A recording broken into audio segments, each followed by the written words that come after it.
el mensaje del libro de Apocalipsis. Nos encontramos en la quinta conferencia en esta noche y vamos a estudiar del capítulo 1, versículos del 10 al 20. Continuamos con la visión glorificada del Hijo de Dios. Dice el apóstol Juan en el versículo 10, yo estaba en el Espíritu en el día del Señor y oí detrás de mí una gran voz como trompeta. Vimos nosotros ya anteriormente que esta frase en el Espíritu significa que Juan se encontraba en la dimensión espiritual, no estaba todavía fuera de su cuerpo, porque todavía no sube él al cielo hasta el capítulo 4, sino que en el Espíritu implica que estaba él caminando en el Espíritu. O sea que en el momento en el que Jesucristo se acerca y él recibe la revelación, él se encontraba en el Espíritu. El apóstol Pablo en Romanos 8 explica esto en el capítulo 4 al 8. Los que son de la carne piensan en las cosas de la carne, y los que son del Espíritu piensan en las cosas del Espíritu. El ocuparse del Espíritu es vida y paz, el ocuparse de la carne es muerte. Así como tampoco, ¿verdad?, las intenciones de la carne son enemistad contra Dios, porque no se pueden sujetar a la ley de Dios, ni tampoco pueden. Así que cuando Juan recibe esta visión, esta aparición de Jesucristo, él se encontraba en el Espíritu, no se encontraba en la carne. Dice Juan que estaba también en el día del Señor, y lo vimos también en la clase pasada, que esta frase implica un período de tiempo donde Dios vendrá a juzgar al mundo, donde los juicios de Dios serán derramados sobre toda la humanidad, donde nosotros ya no vamos a estar aquí en este planeta, y donde se cumplirá lo que Dios le habló en el capítulo 9 de Daniel, a través del ángel, dándole a Daniel lo que se llama la semana 70 o Septuaginta de la profecía de Daniel.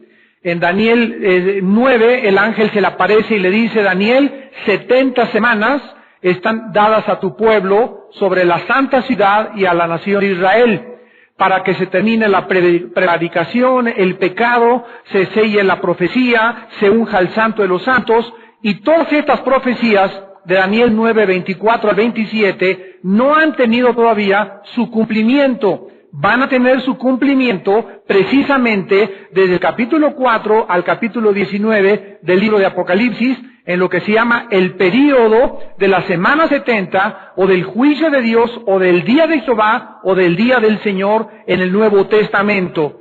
Dios vendrá, juzgará al mundo, la gente no podrá soportar las cosas tan espantosas apocalípticas que van a sobrevivir, y es lo que se califica o lo que se considera teológicamente en la Biblia como el día del Señor. Juan estaba entonces en la isla de Patmos, y nos damos cuenta en el versículo 10 que dice Juan que oyó detrás de él una voz como de trompeta. Esto nos habla que estaba físicamente. Él de una forma literal está diciéndonos, yo estaba en mi cuerpo, caminando en el Espíritu, en las cosas del Espíritu, pensando en el reino de Dios, pensando en la obra de Dios. No estaba pensando en mi amargura, ni en mi prisión, ni en mi exilio. Estaba en el Espíritu, estaba enfocado, adorando a Dios, estaba en contacto con el Espíritu Santo, cuando oyó literalmente detrás de él una voz como de trompeta. O sea, que todo el capítulo 1 de Apocalipsis sucede cuando Juan está físicamente en este planeta Tierra. Hasta el capítulo 4, repito, él es sacado del planeta Tierra y llevado en el Espíritu hasta el cielo, y allá en el cielo comienza a ver hacia abajo todas las formas como se van a desarrollar los juicios apocalípticos y todas las cosas que sobrevendrán sobre el planeta Tierra. Cuando Juan voltea, la voz que le dice es la de Jesucristo, mencionándole el título que se le da al Padre en el Antiguo Testamento. Yo soy el Alfa y la Omega, el primero y el último. Estas dos frases solamente se pueden relacionar con Dios. Y cuando le está diciendo que Él es el Alfa y Él es la Omega, está diciendo que Él es el principio y Él es el fin. Por lo que si Dios es el principio y Dios es el fin, nosotros nos encontramos en medio. Y si estamos en medio, tenemos la absoluta seguridad que si Dios nos ha revelado el pasado y el pasado se ha cumplido proféticamente al pie de la letra como Dios lo ha establecido, se cumplirá también de aquí a que venga Cristo las cosas que sobrevendrán sobre el planeta Tierra. Así que Dios quiere que nos sintamos seguros, que nuestro corazón no se turbe, que estemos con paz, que tengamos seguridad sobre los días que vienen, los años que vienen. Vendrán terribles catástrofes para el mundo, pero nosotros debemos de mantener la unidad del Espíritu, debemos mantener la armonía entre nosotros. Más que nunca debemos amarnos, perdonarnos, soportarnos como un cuerpo, porque todos pertenecemos y somos el cuerpo de Jesucristo. Ahora, dice a continuación que cuando Jesucristo le dice que Él es el Alfa y el Omega, le manda inmediatamente una orden diciéndole, escribe en un libro lo que ves y envíalo a las 7 iglesias que están en Asia. Este mensaje que Juan recibía no era una aparición para él.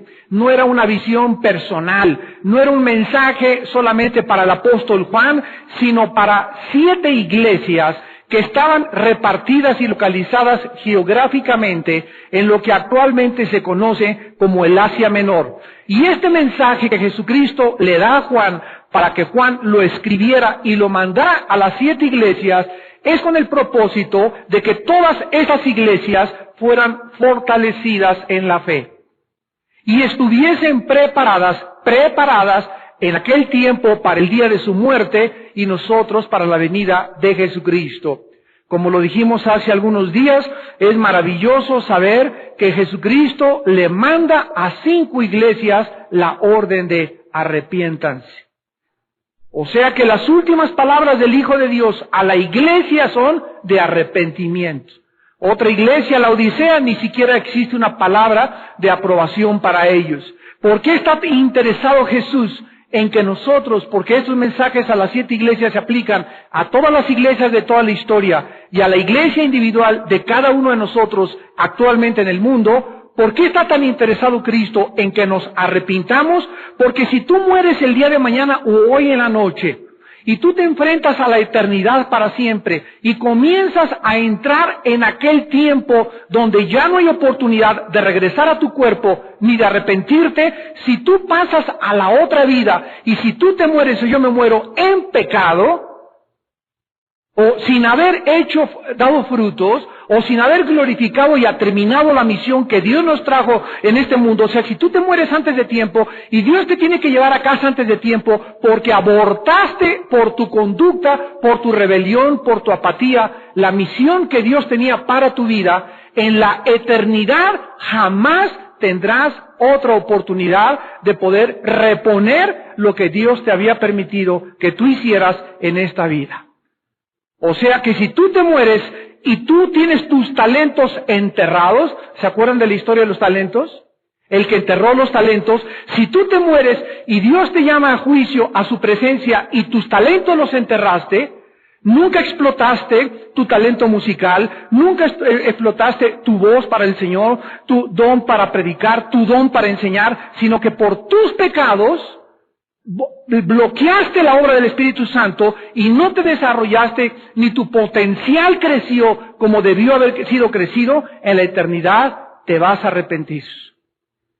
Dice en 1 Corintios 3 que muchos serán pasados por el fuego y pasarán sin ningún fruto a la otra vida. Ahora, ¿qué pasa en la otra vida? Si tú llegas así en pecado y enterraste tus talentos, ¿cuál es el destino que te espera, aunque tú eras cristiano desde luego?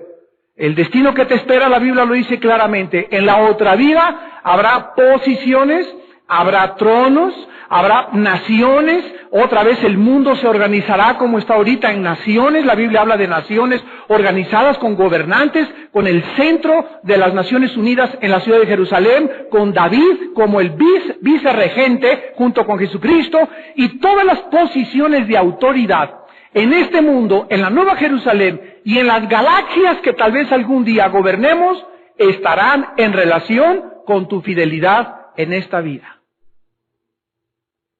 Por eso dice la Biblia continuamente, no os canséis de hacer el bien. porque a vuestro tiempo segaréis. Hermanos míos, estad firmes y constantes, sabiendo que vuestra obra en el Señor no es en vano. Vale la pena un vaso de agua que le des a alguien por Cristo. Vale la pena cada vez santificarte más. Vale la pena purificarte cada vez más. ¿Por qué? Porque nuestra vida se está acabando rápidamente. Y los segundos que perdí ayer, y lo que no hice anoche, y lo que hice o lo dejé de hacer, jamás lo vuelvo a recobrar. Lo que lo hice para bien, se me amontonará y se me guardará y se me acumulará en el cielo. El tiempo desperdiciado nunca me podrá alcanzar, ni lo podré tampoco equilibrar. Dios quiere que nosotros sepamos esto. Estas iglesias representan a las iglesias de todos los tiempos. El número 7 implica perfección o totalidad. Entonces, cuando hablamos de los 7 espíritus de Dios, no significa que son 7 espíritus de Dios, porque Dios es uno. Shema Yisrael, Adonai Eloheinu, Adonai Echad, Deuteronomio 6, 4 al 7, oye Israel, el Señor tu Dios uno es, significa las 7 manifestaciones que vamos a ver después del Espíritu Santo. Cuando habla de 7 iglesias, había más de 7 iglesias en el Asia, en este tiempo histórica y geográficamente, pero el 7 representa la perfección y la totalidad de todas las iglesias de todos los tiempos en el cuerpo de Jesucristo. Entonces, cuando estamos hablando de 7 en Apocalipsis, estamos hablando de lo que implica perfección y santidad. Les voy a dar a continuación el significado y el nombre de cada iglesia. Éfeso significa la deseada. La deseada. Dios anhelaba que esta iglesia regresara a Él. Dios nos muestra cuánto nos anhela. Dios te dice en esta noche, mi espíritu te desea. Y cuando un cristiano se aleja de Dios, Dios está en su corazón deseando que tú regreses en esta hora que estás escuchando estas palabras a Él. Porque Dios sabe que mientras más te alejes de Él, más vas a sufrir. Y por eso Éfeso, como lo vamos a ver, fue una iglesia que se envolvió en actividades y en miles de cosas, pero fue una iglesia que se fue alejando de Dios y perdieron su primer amor. Dios la deseaba que regresara a ella. Después veremos un mensaje. Esmirna significa mirra, y es el olor agradable de los mártires. Veamos a ver cómo esta iglesia, ¿verdad? Por la persecución y lo que sufrió, no hay una sola palabra en su contra. Pérgamo significa casamiento. Es la iglesia que se casa, que se mezcla, que se une en el ecumenismo con el mundo. Es la iglesia que hace alianzas impías, que se prostituye, que se une al gobierno, que se une a los fascistas, que se une al comunismo, que se une a una filosofía. Es el cristiano que compromete sus convicciones y por quedar bien con el mundo, por amar la gloria del Estado, por amar la gloria de la familia, por amar la gloria de las cosas que Satanás te ofrece, comienzas a mezclarte con el mundo y te comienzas a prostituir en tu ministerio. Cuando la Biblia es bien clara y nos dice, salgan de Babilonia, salte de esos amigos, no te juntes con esas personas, no veas esas películas, ustedes son santos, apártense, límpiense los que llevan mis instrumentos. Este es el mensaje a la iglesia de Pérgamo. Tiatira significa que no se cansa de sacrificar. Esta es la iglesia donde se introduce el paganismo a la iglesia, donde entran a la iglesia tradiciones que no están en la Biblia, donde entran a la iglesia herejías y iglesias que permiten entrar a su servicio, a su culto, herejías, tradiciones de hombres, cosas rituales, ceremonialismos que no existen en la palabra de Dios, y que cayeron en el legalismo, cayeron, ¿verdad?, en una actitud donde solamente estaban viendo la obra y pues que las mujeres se pongan el vestido largo y ni una gota de pintura y ningún arete, hijos del Talibán, dice la palabra de Dios. Porque estas personas son como los talibanes, una secta de religiosos que solamente exigen la ley y la ley y la ley y la ley. Y si te vas a otra iglesia te condenas y tú perteneces a esta iglesia. Y si te vas de esta iglesia apostatas y ya vas a perderte para siempre y vas a estar bajo maldición. Y todo, escúchenme los líderes que me están escuchando en este momento. Todo pastor y todo líder que comienza a tratar de amenazar a sus ovejas y de manipular a sus ovejas a través de amenazas y de maldiciones, están en un espíritu de brujería. Porque la Biblia nos muestra que no debemos enseñorearnos de las ovejas. Y si una oveja quiere salirse de tu iglesia e irse a otra iglesia, no la amenaces. Bendícela porque Dios coloca a cada quien y mientras sean cristianas, gloria a Dios. Mientras no se vaya con una secta o cualquier otra cosa. Pero si alguien quiere irse a otra iglesia o quiere un desayuno o quiere tomar un estudio por allá y está siendo identificado, gloria a Dios. No somos dueños de las ovejas, somos pastores y no para enseñorearnos de ellas, sino para hacer ejemplo de la grey. No como teniendo señorío, dice 1 Pedro 5, sino siendo ejemplo de la grey. Y cuando caemos en esto, caemos en la brujería. Porque no se puede amenazar a las ovejas, ni mantenerlas dentro de una iglesia a través de la manipulación, de la coerción y de la intimidación. Esta es la iglesia de aquellas personas que no se cansan de sacrificar.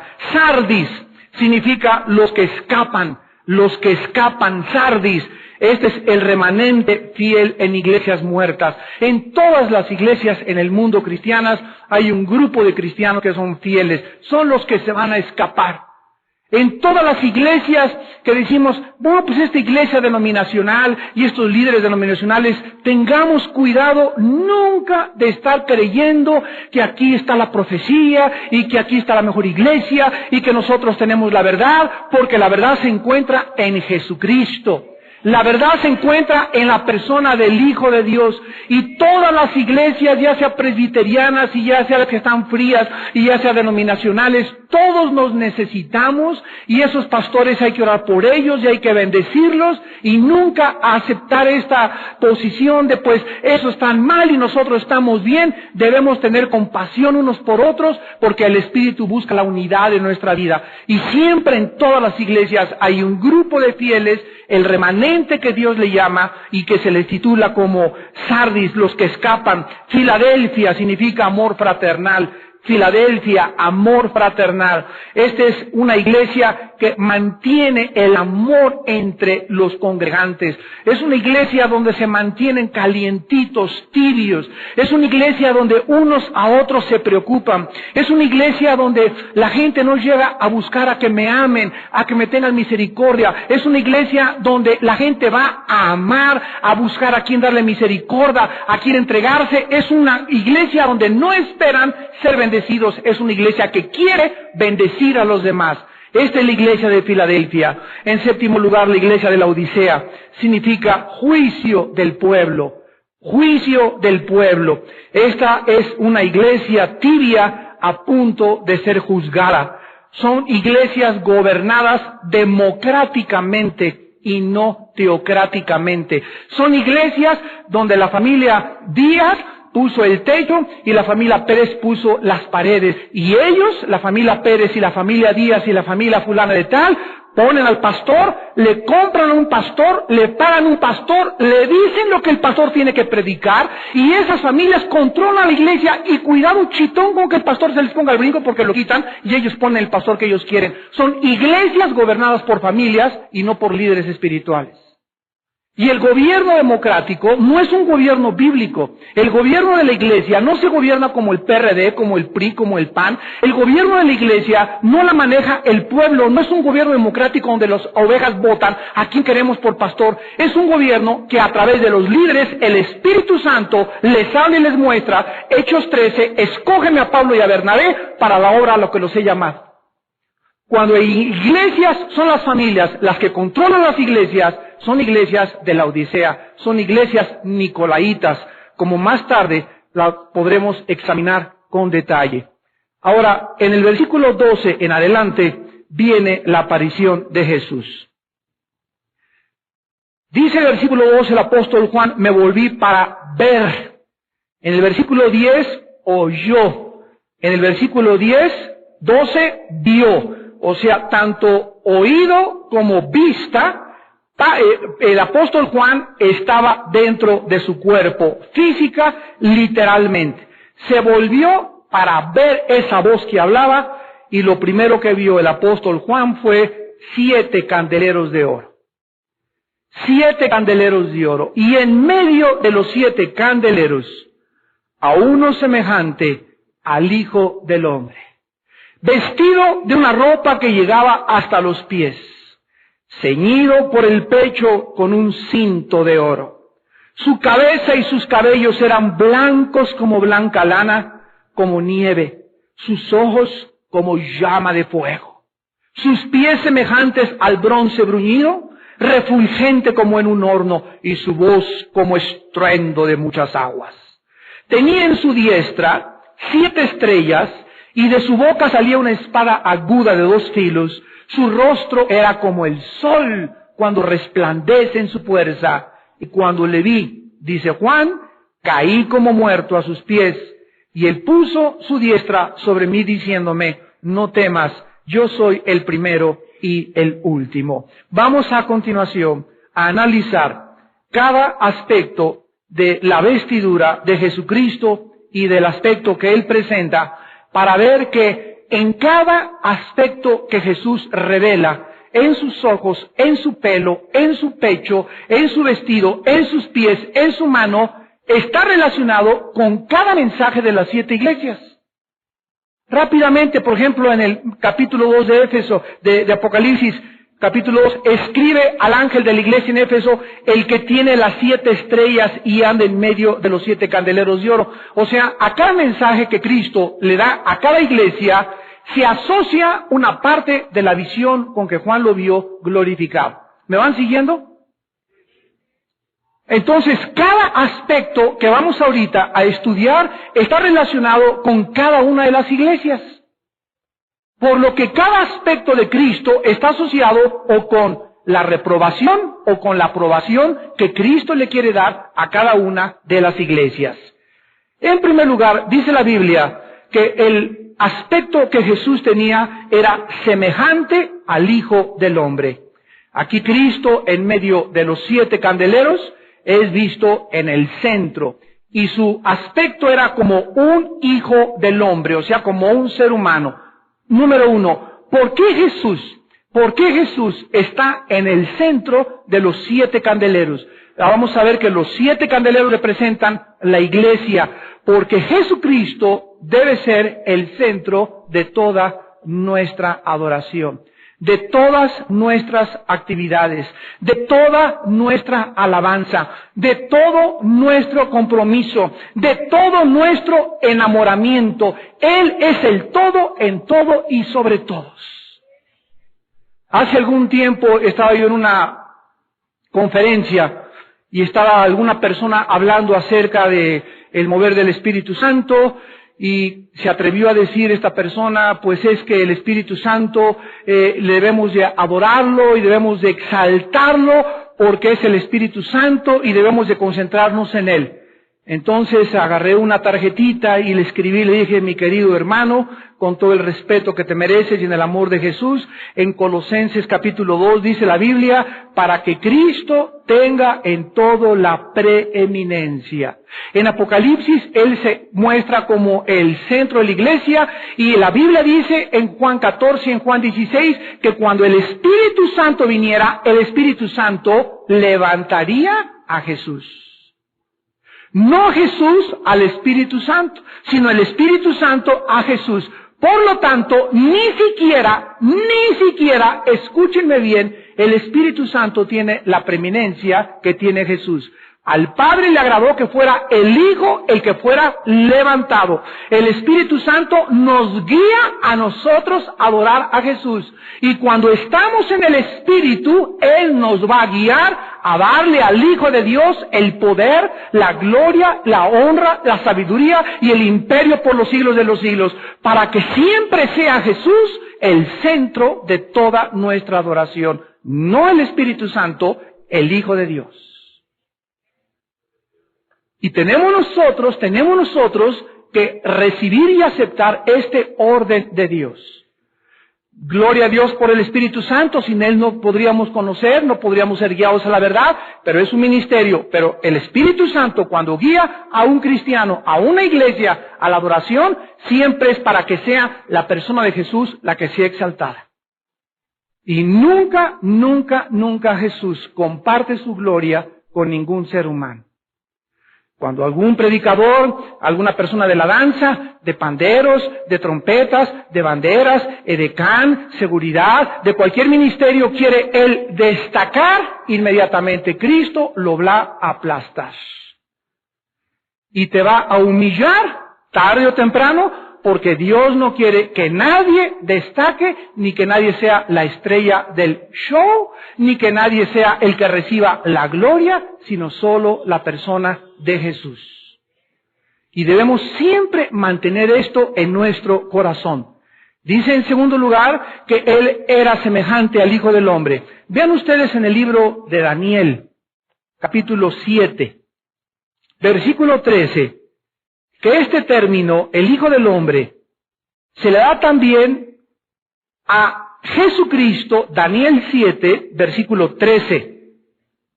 Miraba yo en la visión de la noche, escribe Daniel, y he aquí con las nubes del cielo venía uno como un hijo de hombre, que vino hasta el anciano de días y le hicieron acercarse delante de él.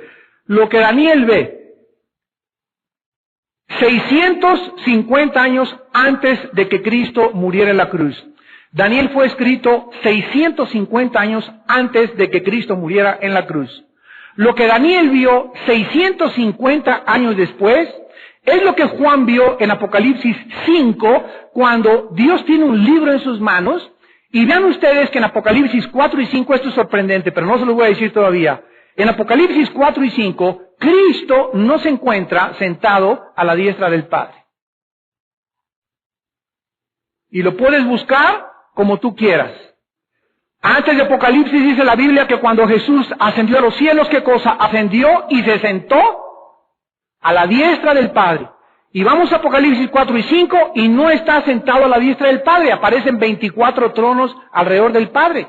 Y 4 seres vivientes, los vamos a analizar con detalle. Y los 24 ancianos. Y la adoración de todos los seres en el cielo. Y dándole gloria a Dios. Y en eso saca un libro, el Padre sentado en su trono. Y comienza el capítulo 5 a gritar, ¿quién es digno? ¿Quién es digno? No hay nadie. Ni vírgenes, ni santos, ni papas, ni nadie. Ni Martín Lutero, ni Moisés, ni Santa Casandra, ni Santo Niño de Atoche. No hay nadie absolutamente digno en toda la creación de Dios a quien Dios le puede entregar el juicio del universo. Y en eso Juan comienza a llorar en el capítulo 5 y dice, y en eso vi a un cordero, no lo vio junto al Padre. Y entonces dicen que a Cristo lo trajeron con el Padre y el Padre le entrega los libros y Cristo comienza a abrir los sellos y comienza la gran tribulación. Los 4 caballos del Apocalipsis, en el capítulo 6 de Apocalipsis. ¿Por qué Cristo no está sentado a la diestra del Padre, sino que se encuentra en otra posición? Recuerden ustedes que la Biblia dice, y estará sentado hasta que sus enemigos sean puestos por estrado de sus pies. ¿Saben qué significa esto? ¿Por qué no está sentado Jesús? Porque en el momento en que Jesús se pare junto al trono de su Padre, es porque está listo para bajar a entrar como varón de guerra en este planeta. Gloria a Dios, bendito sea el nombre de Jesús. Y esto lo vemos en Apocalipsis. Ya en Apocalipsis ya no está descansando, en Apocalipsis ya está parado, presentándose delante del Padre. Padre, estoy listo, le entrega el juicio, el Padre en el libro, comienza a abrir los sellos y comienzan los juicios del cielo a caer sobre el planeta Tierra. Y la Biblia dice que tengamos cuidado porque Jesús está a punto ya de pararse en el cielo. Ahora, dice aquí en Daniel 7 que se le ve o se le percibe como el Hijo del Hombre. Cristo tuvo 2 títulos en el mundo, Hijo de Hombre, Hijo de Dios. ¿Por qué? Cuando la Biblia dice a Jesús o lo clasifica como Hijo de Hombre, implica que Jesucristo está identificado con la raza adámica.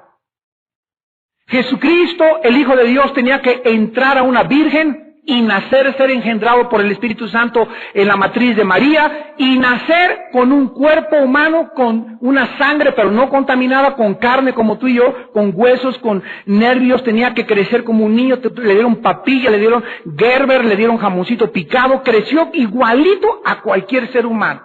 ¿Por qué? Porque tenía él como ser humano identificarse con nosotros desde Adán, para que cuando él pudiera ser levantado en la cruz del Calvario, ahí en la cruz del Calvario, Dios no podía morir. Imagínense el día que muera Dios, sobrevive un caos en el universo. Entonces, ¿quién fue el que murió en la cruz del Calvario? Jesucristo, hombre, el Hijo de María. Dios no tiene sangre, y la sangre que salió del cuerpo de Cristo era sangre humana de Jesús incontaminada. Entonces el que moría en la cruz tenía que ser un hombre, pero al mismo tiempo tenía que ser Dios.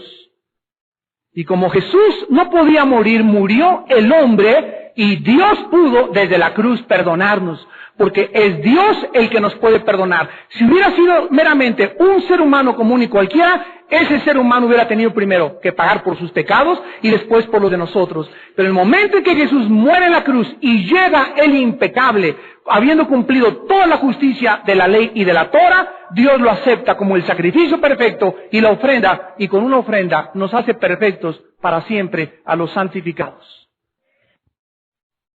Esta es la razón por la cual se le da el título de Hijo del Hombre e Hijo de Dios, porque Cristo era 100% humano y era 100% divino.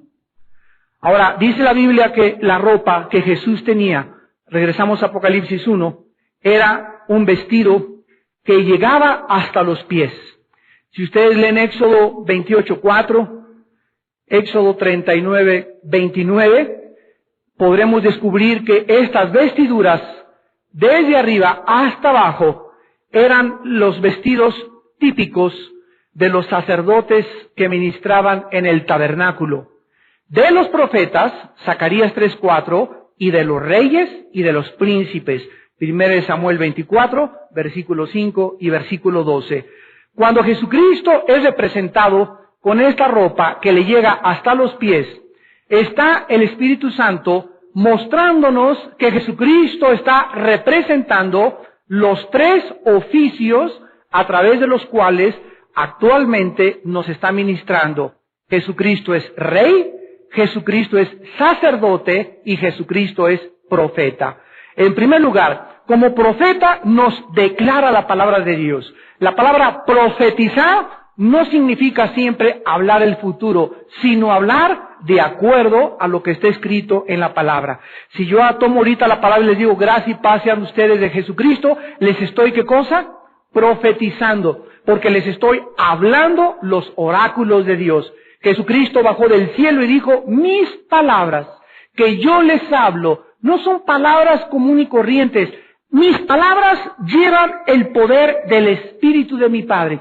Mis palabras son Espíritu, y mis palabras cuando las hablo, ustedes no las ven, tuvieran unos lentes especiales de rayos X, verían cómo viajan por las ondas, y mis palabras son Espíritu y son vida. O sea que las palabras de Jesús entran a lo más íntimo de nuestro hombre interior. Y estas palabras de Jesús que están en la Biblia son lo que alimenta, lo que fortalece, lo que me vivifica, lo que me sostiene, lo que lleva a cabo su obra dentro de mí. Es la palabra de Dios, mi vida, mi alimento, mi sostén y mi fortaleza. Juan 6:63, mis palabras son espíritu y son vida. Dice Hebreos 4:12, la palabra de Dios es viva y eficaz, o sea, tiene vida. Estas palabras de la Biblia no estás leyendo a William Shakespeare, ni a Octavio Paz, ni a Oscar Wilde, ni a un premio Nobel de literatura, ni a un filósofo griego, ni a Descartes. Estás leyendo algo que contiene la vida de Dios. Por eso cuando vienes en la mañana y tienes el bendito hábito de alimentarte con la palabra y la lees, sin que tú sepas, al estar leyendo esto entra dentro de ti y es como un agua a una planta dentro de nosotros, a una semilla que la estás regando y pasan los meses y te vas a sentir más fuerte y más fuerte y más fuerte y no vas a llegar, hermano, yo quisiera tener su fe, ay hermano, y tengo muchos problemas y no puedo dejar el cigarro y no puedo dejar aquello. ¿De dónde viene tu debilidad espiritual? De que no te alimentas. de que esto no ha sido hecho vida en tu vida. Aún no has descubierto el poder que tiene la palabra de Dios. Cuando ya es hora que deberías de estar todos los días memorizándola, 3, 4 versículos y guardándolos, y orando y meditando y pensando en ella. Tú guardarás, dice Isaías 26:3, en completa paz aquel cuyo pensamiento persevera en ti. ¿Cuál es el resultado? Dios nos da vida, nos da fortaleza y nos da mucha paz. Mucha paz tienen, dicen los salmos, los que guardan tu palabra. La paz no viene de un chocho, de un Ecuanil, ni un Prozac, ni tampoco un taco de tequila, ni un taco de aquel. La paz viene de mi comunión, de mi relación, de que mi pensamiento, mi mente está continuamente ocupándose de las cosas del reino de Dios, de vivir y caminar en el Espíritu. Como sacerdote, dice Hebreos 4:14, vive para interceder por nosotros.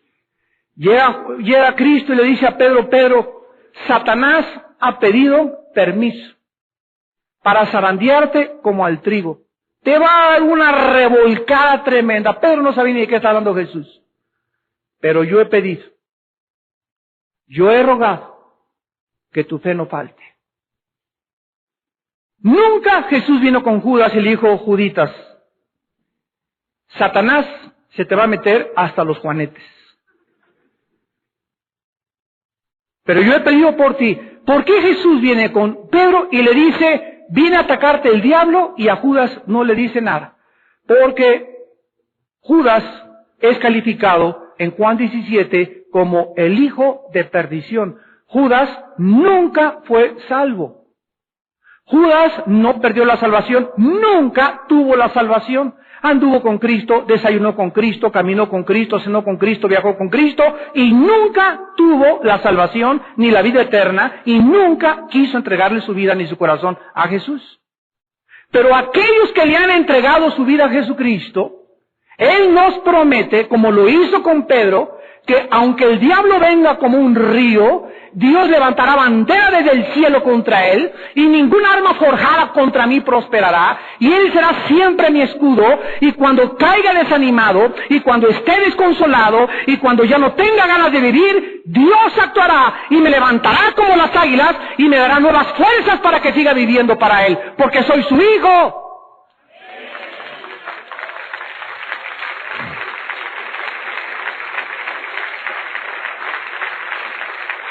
Esto es lo que significa que Él vive para interceder por nosotros. Él subió al cielo, ¿verdad? Vino Satanás, atacó a Pedro, Pedro lo negó, Pedro se avergonzó, Pedro lloró amargamente. ¿Y qué hizo Jesús? Oró para que su fe no faltara. Y cuando Pedro estaba en el clímax, en el pozo de la desesperación, ya creyendo que no había perdón para su vida, que su pecado era demasiado grande para que Dios lo perdonara, que cómo era posible que hubiera traicionado al Hijo de Dios, ahí en ese estado de desconsuelo, de desánimo, Jesús se le aparece y le dice, Pedro, ¿me amas?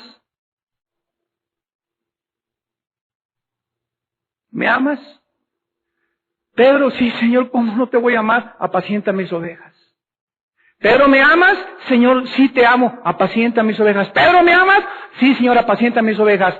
Cada vez que Jesús le preguntaba a Pedro, ¿me amas? Pedro le contestaba, sí, Señor. Cristo no quería que Pedro le dijera, sí, Señor, te amo. Cristo quería enviarle un mensaje a Pedro. Pedro, si realmente me amas, vive para los demás. ¿Por quién estás viviendo tú? ¿A quién le estás entregando tu vida todos los días? ¿A quién, cuando llegas a la iglesia, consuelas? ¿Por quién oras? ¿A quién confortas? ¿Por quién oras? En las noches, si Cristo viniera en la noche, ¿le podrías a Cristo enseñar una lista de oración de 30 personas por las que oras diario, que no son salvas, de tu familia, tu cuñada, tu exesposa, tu esposa, tus hijos, y que estás orando por su salvación? ¿Tienes alguna lista de personas por las que estás intercediendo? En el último mes has llorado, han caído lágrimas, has empapado tu almohada por alguna alma que te entristece cuán sumida está en el pecado. Puede ser un hijo, puede ser una hija, y le has dicho, Padre mío, por favor, haz volver a esta sobrina mía, haz volver a mi hijo, haz volverlo a Jesucristo. Tu corazón, ¿cómo se encuentra de ternura delante de Dios en esta noche. No me digas, Señor, Señor, haz mi voluntad. ¿Y cuál es mi voluntad? Que os améis unos a otros como yo los he amado. Pedro fue restaurado y se convirtió en uno de los apóstoles más grandes. Se le entregaron las llaves del reino de Dios, en el sentido que en Pentecostés él fue el primero que abrió el evangelio y las puertas del reino con el primer mensaje en el día de Pentecostés. El apóstol Pedro, que días antes había traicionado y cometido alta traición contra su maestro. Pero él era hijo de Dios y su fe no faltó, así como nuestra fe no faltará, porque él vive para interceder por nosotros. Él es nuestro sumo sacerdote en el cielo ahorita. ¿Cuánta confianza me da? ¿Cuánta paz llena mi corazón? ¿Cuán descansado está mi espíritu al saber estas verdades? De que aun cuando seamos infieles, Él sigue siendo fiel. Y en tercer lugar, como rey, vive para gobernar sobre todo el universo. Dice en Apocalipsis 19, versículo 16, y en su vestidura y en su muslo tiene escrito este nombre, Rey de Reyes y Señor de Señores. No es el PAN el que puso al presidente Fox. No fueron los partidos de republicanos los que pusieron al presidente Bush. No fueron los cubanos ni el golpe de Estado Batista en el 60 los que pusieron a Fidel Castro. No es el presidente Lula en el Brasil el que puso el populismo y el partido de izquierda en el Brasil. Dios, dice la Biblia, se encuentra detrás de todos los sucesos del mundo. Y aunque nosotros veamos algunas cosas que entran y que parecen incongruentes ante nuestro juicio, como por ejemplo Nabucodonosor, año 685, entrando a la ciudad de Jerusalén y destruyendo Jerusalén, el Espíritu Santo es muy detallista para dejarnos claro. Daniel 1, versículo 1 y versículo 2. Y Nabucodonosor entró porque Dios lo envió. Detrás de la invasión de Nabucodonosor contra Jerusalén se encontraba el plan de Dios. Cuando Ciro, el rey de Persia, el libro de Esdras, comenzó a mandar un edicto para que se reconstruyera y regresaran los judíos a través de Zorobabel a reconstruir Jerusalén, dice la Biblia, el Espíritu de Dios despertó el espíritu del rey de Persia. Dios se encuentra de todas las cosas que suceden en el mundo. Hay cosas, por ejemplo, que Dios le da a un presidente y dice, yo te puse aquí, mas las cosas malas que hace un presidente, como en el caso de Nabucodonosor, que se aprovechó, él será juzgado. Pero Dios permite en su voluntad permisiva que muchas cosas suceden, porque esas cosas que redundan para el bien de los malos y que creemos que para nosotros nos perjudican, es lo contrario. Todas las cosas contribuyen para nuestro bien. Esta es la sabiduría de Dios. Y tus pensamientos no son los pensamientos de Dios. Y así como Dios permitió que José, ya lo vimos, fuera vendido, fuera rechazado, fuera encarcelado, y parecía que todas las circunstancias adversas estaban en contra de él, y lejos de la familia, y aislado de todos, y aplastado de todos, formaba parte del plan de Dios. Reconócelo en todos tus caminos, y Él enderezará tus veredas. Ahora dice a continuación que también Jesucristo, versículo 13, capítulo 1 Apocalipsis, estaba ceñido por el pecho con un cinto de oro. Y el cinto de oro en Éxodo 28, 4, Éxodo 39, 29, era el cinto que usaban los sacerdotes levitas, que simboliza fuerza y autoridad. Fuerza y autoridad. Con la diferencia que el cinto de Cristo era de oro, el de los sacerdotes y de los levitas no era de oro, porque el oro simboliza en la Biblia la divinidad. Por ejemplo, el arca de la alianza, que era una cajita así, por dentro era madera y forrada con oro. La madera significa la humanidad, el oro la divinidad. Cuando Dios mandó a hacer el arca, madera por dentro y forrada con oro, estaba dándonos un tipo, un símbolo, una ilustración de Cristo. Cristo sería por dentro humano, por afuera divino. Gloria a su nombre. Su cabeza y sus cabellos eran blancos como blanca lana, como la nieve.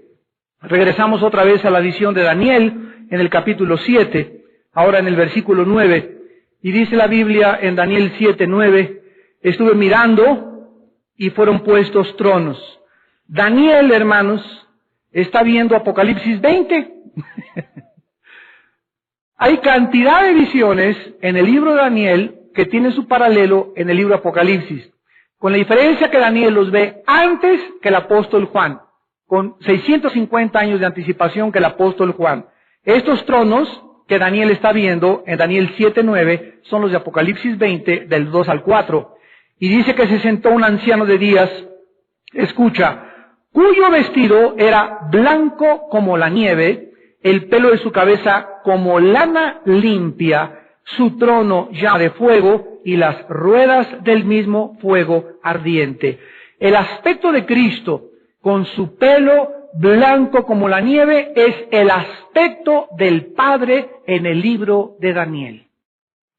Si alguien tiene alguna duda de que Jesús no es Dios, los títulos de Dios del Antiguo Testamento, yo soy el Alfa y la Omega, yo soy el principio y el final, yo soy el que estuve muerto más allá que vivo, todos los títulos que tiene el Padre Jehová en el Antiguo Testamento, los tiene el Hijo en el Nuevo Testamento. ¿Qué significa el pelo blanco como la nieve? En primer lugar significa la eternidad.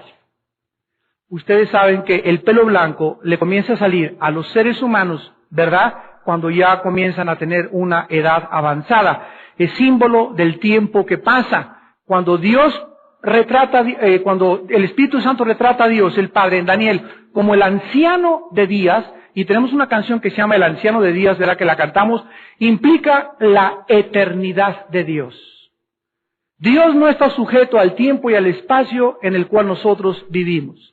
Dios, antes de que hubiera nada, Él ya existía. Antes de que existiera nada, Él era la esencia de todo absolutamente. Y Él habló y dijo, y las cosas de que no se veían fueron hechas de las cosas que no se veían y cobraron visibilidad de la invisibilidad. Y además, lo blanco significa la pureza de la mente de Dios y su eterna sabiduría. La pureza y la transparencia, dice la Biblia, Dios no puede mirar el pecado. Dice 1 Juan, Dios es luz y no hay tinieblas en Él. Es blancura, es limpieza y se representa con los cabellos y con la transparencia de la nieve blanca. La pureza de Dios es absolutamente irresistible, y esa pureza de Dios, como Dios es puro y como Dios es santo, Él quiere que cuando yo entre a su reino y camine con Él y me pueda llamar mi amigo Armando y yo le llame Padre mío, Papito, yo pueda tener en ese momento su pureza y su santidad para que los dos caminemos de acuerdo.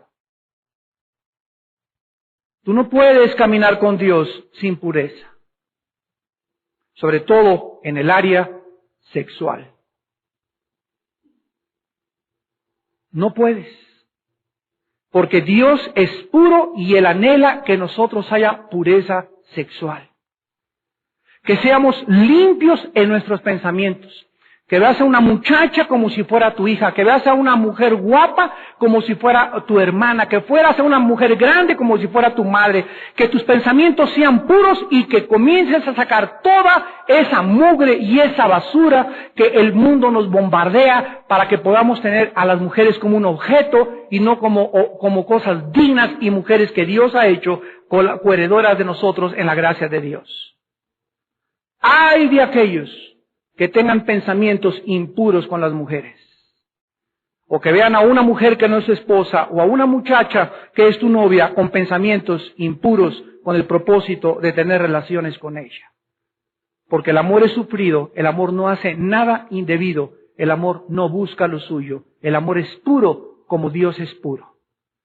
Y es el mensaje que Dios nos quiere mandar en esta noche y a través de todas las edades. Límpiense todos los que llevan mis instrumentos. Y si invocáis por Padre, 1 Pedro 1:17, aquel que sin acepción de personas juzga a cada quien de acuerdo a sus obras, anden con temor durante todo el tiempo de vuestra peregrinación. Sino que aquel como os llamó es santo, sean también ustedes santos, limpios, separados, diferentes, Que este mundo no entre a tu vida ni te dejes contaminar por el mundo. Fíjate, hay muchos cristianos que yo he descubierto que tienen creencias, o sea, creen que Jesús es el Salvador, creen que la Biblia es la palabra de Dios, cristianos que creen que están en la iglesia correcta. Sin embargo, hay una gran diferencia, sígueme con cuidado, entre creer y tener convicciones. ¿Sabes cuál es la diferencia? Que cuando tú crees simplemente y viene la prueba en tu vida, por ejemplo, yo creo que la Biblia es la palabra de Dios. Si crees que la Biblia es la palabra de Dios y si crees que Jesús murió por ti, ¿por qué estás dispuesta a casarte con un incrédulo? ¿Por qué viene un muchacho y te mueve el tapete y te vas con la finta si dices que eres cristiana? ¿Te das cuenta? Tienes creencias, pero no tienes las suficientes convicciones para vivir por Cristo y pagar el precio por Él. Yo creo que la Biblia es la palabra de Dios, pero ahí estás con tu jefe en Navidad y te invitan a brindar y sacan el tequila y sacan el alcohol y comienzan a hablar, pero no tienes las suficientes convicciones para decirles a este grupo de personas, hasta luego, me voy temprano a mi casa. Sí, ya se va el santito, el religioso. Como no quieres pagar el precio de la burla, te prostituyes y tus convicciones son cero. Dices que crees, pero no lo demuestras, porque si lo tuvieras, manifestarías y arriesgarías tu propia reputación por causa de Cristo. Dices que crees que es la palabra de Dios y tu cuñada te invita a una boda religiosa, a que vayas a la actuación y a la liturgia. Y como no quieres vender, no quieres comprometerte demasiado con la familia, aunque dices que crees en la palabra de Dios, no es cierto que crees, porque no tienes convicciones. Si las tuvieras, no irías a la boda religiosa. Y es tiempo de convicciones. De eso vamos a hablar en el campamento de los jóvenes el miércoles 20 de noviembre ahí en La Salle. De las convicciones. Daniel era un muchacho que no solamente creía, sino que por sus convicciones dijo, no como, ni bebo, ni veo, ni participo en nada de lo que Babilonia está involucrado. Esas son convicciones.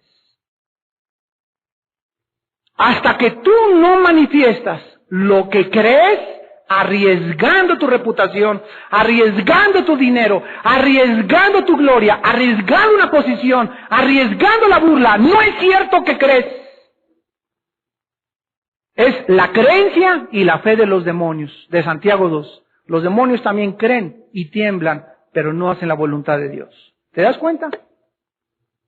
Si tú tuvieras convicciones, no te venderías como te vendiste con tu jefe. Si tú tuvieras convicciones, no tendrías miedo y darías tus diezmos. ¿Por qué no das tus diezmos? Es que hice las cuentas y no me alcanza, porque no tienes convicciones, o sea, no crees suficiente y profundamente que Dios es tu pastor y que nada te va a faltar. Porque si lo creyeras, diezmarías. Pero no lo haces. ¿Por qué no lo haces? Porque en lo profundo de tu corazón no es cierto que crees. Es hasta que das el paso y haces lo que Dios te manda, cuando lo que tú crees se forma una convicción. Y sabes una cosa, mientras más pasos damos de fe y mientras más obedecemos a Dios, más nos fortalecemos interiormente y más fuertes estamos para resistir la presión del mundo. Por eso el cristiano es así. Endelebles así, con cualquier vientecito se los llevan, con cualquier cosita los tumba, con cualquier cosita pierden, no tienen convicciones de nada. Pero dicen mental e intelectualmente que creen. Sus ojos, dice la Biblia, eran como llama de fuego. Esto simboliza la penetración de la mirada de Cristo, mirando hasta las más recónditas escondites y profundidades de mi alma y de tu alma. El Espíritu Santo le dijo a Jeremías en 17, 9 y 10, engañoso es el corazón más que todas las cosas. ¿Quién le conocerá? Este es el error de Sigmund Freud. Este es el error de la psiquiatría y es el error de la psicología.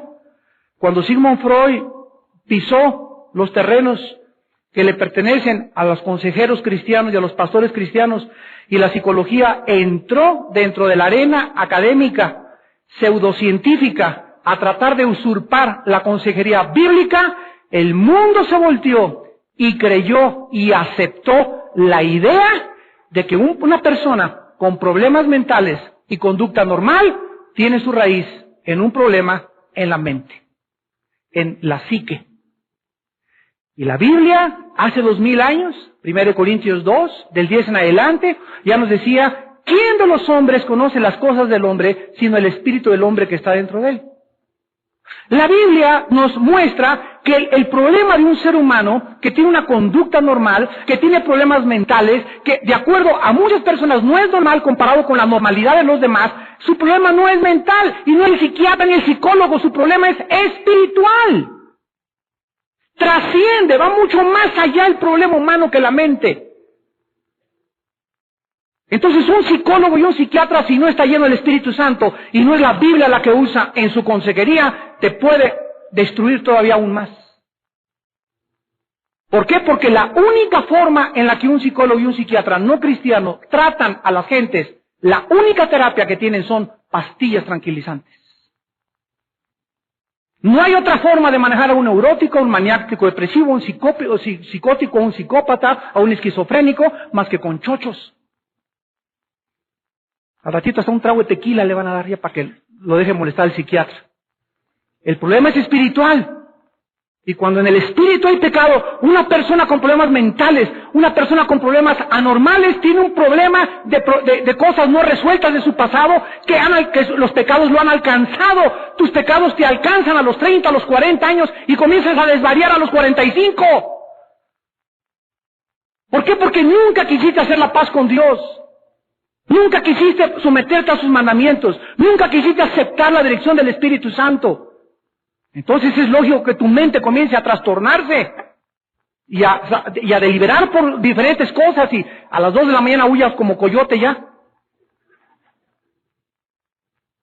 La Biblia dice que Cristo, en Jeremías 17:10, yo Jehová que escudriño la mente y el corazón.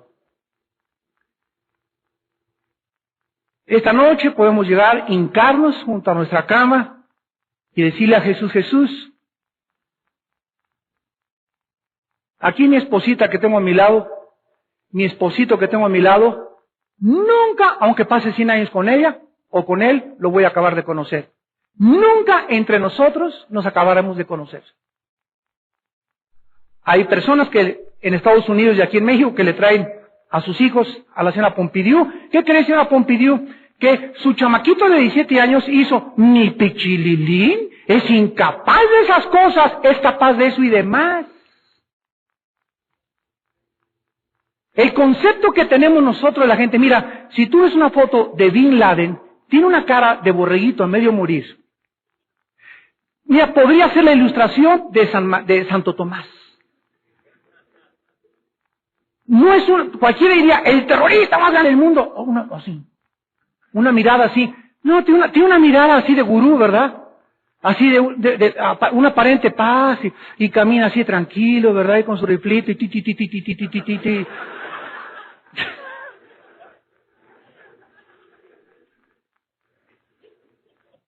Les voy a decir por qué. Si tú ves una fotografía de Al Capone, de John Dillinger, de grandes asesinos de Hitler, eran personas que en la foto tú los ves y les ves la maldad. ¿De qué nos habla que ahora los malos, los personajes terroristas, los que están culpables de genocidio, las personas así, tengan una cara que disfraza? Porque conforme pase el tiempo y los años, el mal será cada día más sutil y más sutil y más sutil. Y Satanás se presentará al mundo cada vez más como un ángel de luz.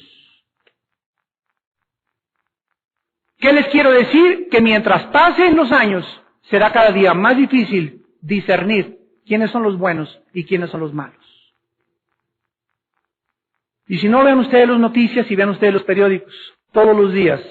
Ya no se sabe, ya Hussein es héroe. Ya hay miles de protestas en el mundo, en Florencia, en Italia, 500,000 de personas protestando. Por favor, no ataquen Irak. Disfrazados, escúchenme y abran sus sentidos espirituales. Disfrazados con un movimiento que se llama pacifismo.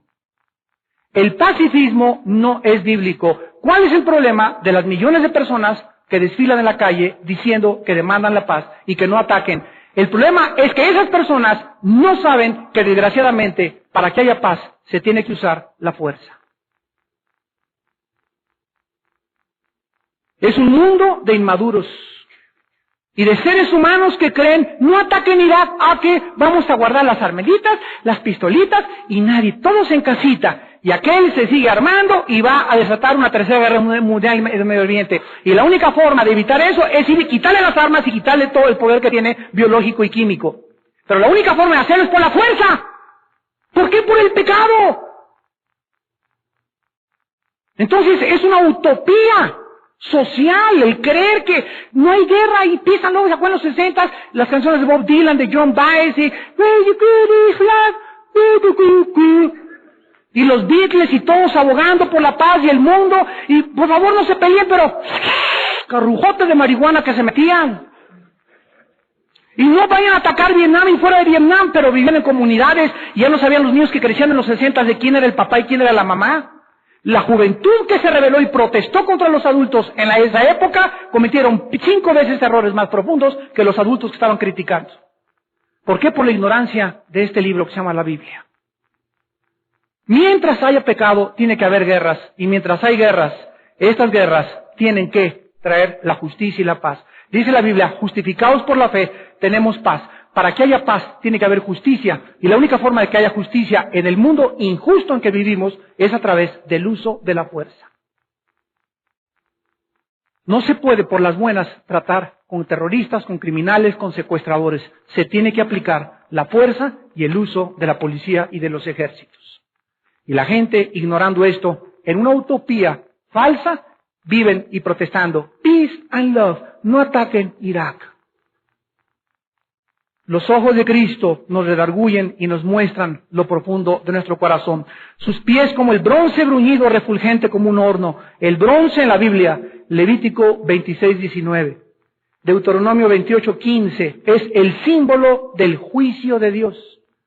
Por ejemplo, dice en Deuteronomio capítulo 28, hablándole Dios a la nación de Israel, versículo 15, acontecerá que si no oyes la voz de Jehová tu Dios, para procurar cumplir sus mandamientos y sus estatutos que yo te intimo hoy, vendrán sobre ti estas maldiciones y te alcanzarán.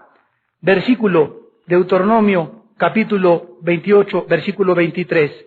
Los cielos que están sobre tu cabeza serán de bronce, y la tierra que está debajo de ti de hierro. El bronce implica juicio o la obstaculización de la gracia de Dios sobre la raza humana. Cuando la Biblia nos muestra que Jesucristo tenía los pies de bronce bruñido, significa que Jesucristo viene en primer lugar a juzgar a su iglesia.